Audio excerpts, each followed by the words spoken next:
বিয়ের জন্য মেয়ে দেখতে গেছি, পছন্দ হইছে। পরের দিন শুনি মেয়ে বয়ফ্রেন্ডের সাথে পালাইছে। দ্বিতীয় মেয়ে দেখতে গেছি, গ্রামে ঢুকতে পারি নাই। মেয়ের বয়ফ্রেন্ড দল বল নিয়া কইল গাড়ি ঘুরাবি নাকি বাংমু। তৃতীয় মেয়ে দেখলাম, বিয়ে প্রায় কনফার্ম, কেনাকাটাও শেষ।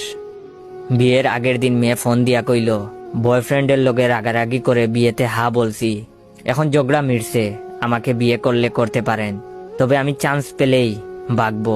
চতুর্থ মেয়ের সাথে প্রায় বিয়ে হয়েই গেছে, প্রথম কবুল বলে ফেলেছি।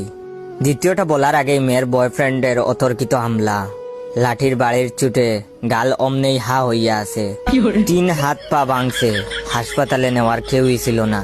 পঞ্চম মেয়েকে দেখতে আমাকে হাসপাতালে রেখেই বাপ মা মেয়ে দেখতে গেছে। মেয়ের বয়ফ্রেন্ড হাসপাতালে আইসা আমার বাকি পাটাও ভাঙছে। আপনারা আরো অ্যারেঞ্জ ম্যারেজের আশায় বইসা থাকেন, প্রেম কইরেন না। তবে আমি মনে মনে সিদ্ধান্ত নিয়ে ফেলেছি, এই জীবনে আমি আর বিয়ে করব না। তবে আপনারা কমেন্ট করে বলবেন আমি কি ষষ্ঠ মেয়ে দেখতে যাব নাকি এভাবে সিঙ্গেল থাইকা মরবো।